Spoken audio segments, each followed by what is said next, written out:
بسم اللہ الرحمن الرحیم الحمدللہ رب العالمین والصلاة والسلام علی سید المرسلین وعلی آلہ واصحابہ اجمعین ومن تبعہم بإحسان الی یوم الدین اما بعد فاعوذ باللہ من الشیطان الرجیم بسم اللہ الرحمن الرحیم۔ دنیا بھر میں اس وقت عورت کے حقوق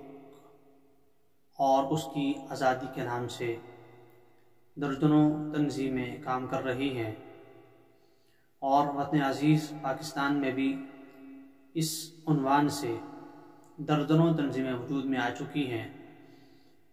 جن کا دعویٰ اور مدعا یہ ہے کہ ہم عورت کے حقوق کا تحفظ اور اس کی آزادی کی جنگ لڑ رہے ہیں، اور انہی تنظیموں کے زیر اہتمام اسلام آباد سمیت پاکستان کے دیگر بڑے شہروں میں اسی عنوان سے تقاریب منعقد ہوتی ہیں۔ ہم یہ بات واضح کرنا چاہتے ہیں کہ ہمارا موقف کیا ہے اور اس آزادی مارچ سے متعلق ہماری رائے کیا ہے، اور ہمارا ان سے اصل اختلاف کیا ہے۔ گزشتہ سال بھی مذہبی تمام تنظیموں کی طرف سے اس آزادی مارچ کے خلاف اسلام آباد ہائی کورٹ میں پٹیشن دائر کی گئی تھی، اور اس میں یہی بات کی گئی تھی کہ یا تو اس مارچ کو روکا جائے، اور اگر روکا نہیں جاتا تو پھر اس میں ان تمام نعروں کو ختم کیا جائے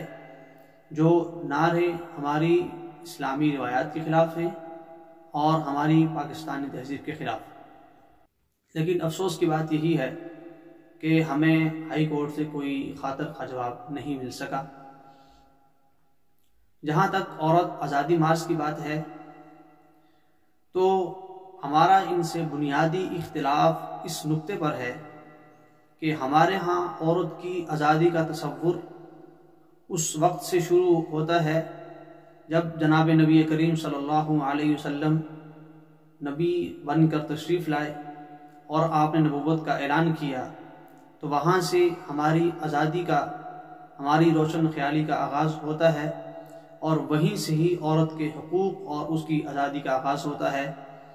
لیکن ان نام نہاد عورت کے تحفظ کا نام لینے والی تنظیموں کے ہاں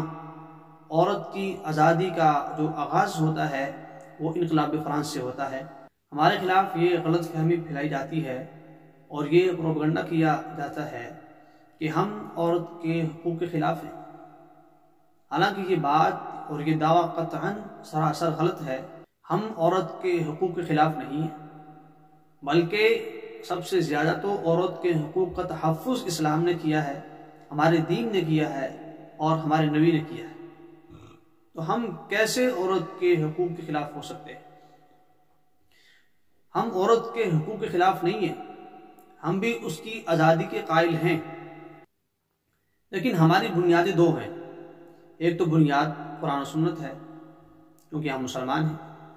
اس لیے ہمارا ایمانی فریضہ بنتا ہے کہ ہم اپنا ہر حکم، اپنا ہر فیصلہ قرآن و سنت کی روشنی میں طے کریں۔ اس لیے عورت کو جو حق اسلام نے دیے ہیں، قرآن و سنت نے دیے ہیں، ہم ان حقوق کی ادائیگی کے پابند ہیں، اور جہاں کہیں کوتاہی ہوتی ہے اس پر ہماری ذمہ داری اور فریضہ بنتا ہے کہ ہم ان کے حقوق کا تحفظ کریں اور اس کے لیے اپنی حد تک کوشش کریں۔ دوسرا، ہم جو کہ پاکستانی باشندے ہیں، لہذا اس لیے یہ بھی ہماری ذمہ داری بنتی ہے کہ ہم پاکستانی باشندے ہونے کے ناطے اس پاکستان کے آئین اور قانون کا احترام کریں، اور اس قانون اور آئین نے جو عورت کو حق دیے ہیں ہم ان کا تحفظ کریں، ہم عورت کو وہ حق دیں، اور جہاں کہیں اس میں کوتاہی ہوتی ہے ہم اس میں بھی اپنی حد تک کوشش کریں اور جد و جہد کریں۔ یہ دو بنیادیں ہمارے ہاں ہیں کہ جو عورت کو حق قرآن و سنت نے دیا ہے، پاکستانی آئین نے دیا ہے، ان حقوق کی بات ہم بھی کرتے ہیں اور ان کے تحفظ کے لیے ہم بھی ان کے ساتھ ہیں۔ دوسری بات کہ ان عورتوں کے ہاں اصل مقصد عورت کے حقوق کا تحفظ نہیں ہے، بلکہ ان کے ہاں سب سے بنیادی جو مقصد ہے وہ فحاشی اور عریانی کو عام کرنا ہے، اور عورت کو گھر کی چار دیواری سے نکال کر بازاروں کی، سڑکوں کی، چوکوں اور چوراہوں کی زینت بنانا ہے۔ چنانچہ آپ دیکھ لیں کہ اب عورت کی حیثیت کیا بن چکی ہے کہ ایک صابن کی ٹکیا ہے، اس پر بھی عورت کی تصویر، چوکوں چوراہوں پر، بازاروں پر، مارکیٹوں پہ ہر ایک اپنی پروڈکٹ بیچنے کے لیے، ہر ایک اپنی چھوٹی سی معمولی سی چیز بیچنے کے لیے بھی عورت کا استعمال کرتا ہے، اور اپنے مفادات کے لیے اس کی عزت اور عصمت کو تار تار کرتا ہے۔ تو ان کے ہاں مقصد عورت کے حقوق کا تحفظ نہیں ہے، بلکہ اصل مقصد فحاشی اور عریانی کو پھیلانا ہے، اور دوسرا بنیادی مقصد ہمارے اس فیملی سسٹم اور خاندانی نظام کو تباہ و برباد کرنا ہے۔ لہٰذا آپ ان کے تمام نعرے دیکھ لیں جو عورت مارچ میں استعمال ہوتے ہیں، اس میں کون سے حق کی بات کی جاتی ہے؟ عورتوں کو وراثت نہیں ملتی، کون سا ایسا نعرہ ہے جس میں اس کی بات کی جاتی ہو؟ عورتوں کے ساتھ جو تشدد ہوتا ہے، زیادتی ہوتی ہے، تو جتنے بھی وہ حق جو قرآن و سنت نے دیے ہیں، پاکستانی آئین نے دیے ہیں، اس کے متعلق آپ کو نعرے نظر نہیں آئیں گے۔ نعرے نظر آئیں گے وہی جن کی بنیاد فحاشی پر ہے، یا جن کی بنیاد ہماری فیملی سسٹم کی تباہی پر۔ اس لیے ہر صاحب عقل اور ہر ذی شعور آدمی یہ نعرے دیکھ کر بخوبی سمجھ سکتا ہے کہ ان کا مقصد عورت کے حقوق کا تحفظ نہیں ہے، بلکہ ان کا بنیادی مقصد فحاشی اور عریانی کو عام کرنا ہے، عورت کی عزت اور عصمت کو تار تار کر کے اس کو چوکوں اور چوراہوں کی زینت بنانا ہے، اور ہمارے اس خاندانی نظام کو تباہ کرنا ہے۔ اس لیے ہماری ذمہ داری بنتی ہے کہ ہم ان تمام مارچز کا بائیکاٹ کریں، اور جو عورت کو آزادی اور حق اسلام نے دیا ہے، قرآن و سنت نے دیا ہے، ہم عورتوں کو وہ حق دیں، اور جہاں کہیں حق نہیں دیا جا رہا، کوتاہی کی جا رہی ہے، ہمارا فریضہ بنتا ہے کہ ہم اپنی بساط کے مطابق، اپنی کوشش کے مطابق اس کے لیے جد و جہد کریں، اور ان کے حقوق کے تحفظ کی جنگ لڑیں، تاکہ ہم یہ بتا سکیں کہ اصل عورت کے حقوق کے محافظ ہم ہیں، اور اصل میں عورت کے حقوق کو تحفظ دینے والا سب سے بڑا مذہب اور دین وہ اسلام ہے، اس کے سوا کوئی نہیں ہے۔ اس لیے اب ہمیں بحیثیت مسلمان